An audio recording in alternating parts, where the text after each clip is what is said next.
ମୁଁ ଜାନକୀ ବଲ୍ଲଭ ସାହୁ, ପିତା ସ୍ୱର୍ଗତ ତାରିଣୀ ଚରଣ ସାହୁ, ମାତା ସ୍ୱର୍ଗତା ଶ୍ରୀମତୀ ଅନ୍ନପୂର୍ଣ୍ଣା ସାହୁ, ସିଙ୍କିସାହି ନିବାସୀ, ୱାର୍ଡ ନମ୍ବର 10, ପାରଳାଖେମୁଣ୍ଡି ସହର, ପାରଳାଖେମୁଣ୍ଡି ପୌରପାଳିକା ଅନ୍ତର୍ଗତ। ଆଜି ମୁଁ ପାରଳାଖେମୁଣ୍ଡି ପୌରପାଳିକାର ଅଧ୍ୟକ୍ଷା ଶ୍ରୀମତୀ ନିର୍ମଳା ସେଠୀ ମହୋଦୟାଙ୍କୁ ଏବଂ ପାରଳାଖେମୁଣ୍ଡି ପୌର ପରିଷଦର କାର୍ଯ୍ୟନିର୍ବାହୀ ଅଧିକାରୀ ଶ୍ରୀଯୁକ୍ତ ବନମାଳୀ ଶତପଥୀ ବାବୁଙ୍କୁ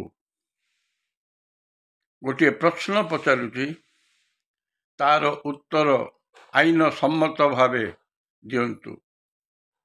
କାରଣ ସେମାନେ ଯୋଗ୍ୟା, ତେଣୁ ଅଧ୍ୟକ୍ଷା ପଦବୀରେ, ତେଣୁ ସେ ଯୋଗ୍ୟ ଓଡ଼ିଶା ପ୍ରଶାସନିକ ସେବା ଅଧିକାରୀ, ତେଣୁ ଆଇନ ନିୟମ ଅନୁସାରେ ଏହାର ଜବାବ ରଖିବେ ବୋଲି ମୁଁ ଆଶା କରୁଛି ଏବଂ ଦାବି ବି କରୁଛି।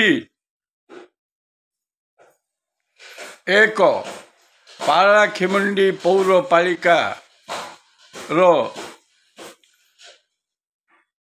ସ୍କ୍ୱାଡ୍ ଅଛି କି, ଚେକିଂ ସ୍କ୍ୱାଡ୍ ଅଛି କି, ଏବଂ ସେମାନେ ପାରଳା ସହରରେ 16ଟି ୱାର୍ଡ ମଧ୍ୟରେ ବୁଲି ବୁଲି କ'ଣ ଅନୁସନ୍ଧାନ କରୁଛନ୍ତି।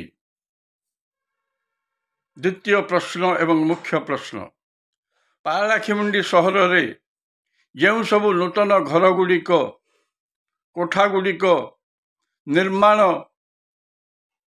ସରିଆସିଛି ଏବଂ ବର୍ତ୍ତମାନ ନିର୍ମାଣାଧୀନ ଅବସ୍ଥାରେ ରହିଛି, ସେଗୁଡ଼ିକର ବିଲ୍ଡିଂ ପ୍ଲାନ୍ ପୌରପାଳିକା ନିକଟରେ ଉପସ୍ଥାପନା ହୋଇଛି କି, ଏବଂ ଯେଉଁଗୁଡ଼ାକ ହେଇନାହିଁ ତାକୁ ପୌରପାଳିକା ନୋଟିସ୍ ଦେଇ କ'ଣ କାର୍ଯ୍ୟାନୁଷ୍ଠାନ ଗ୍ରହଣ କରିଛନ୍ତି।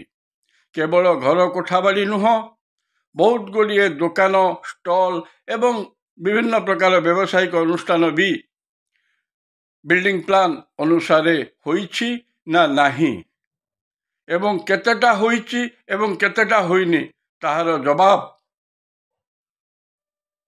ଲୋକଲୋଚନକୁ ଆଣନ୍ତୁ ଏବଂ ଜିଲ୍ଲାପାଳଙ୍କ ନିକଟରେ ଉପସ୍ଥାପନା କରନ୍ତୁ। ବନ୍ଦେ ଉତ୍କଳ ଜନନୀ। ମୁଁ ଭାରତୀୟ ସମ୍ବିଧାନ ଅନୁସାରେ ଜଣେ ନାଗରିକର ମୌଳିକ ଅଧିକାରକୁ ଉପଯୋଗ କରି ବ୍ୟବହାର କରି ଏ ପ୍ରଶ୍ନ ଆଜି ମୋ ପୌରପାଳିକାକୁ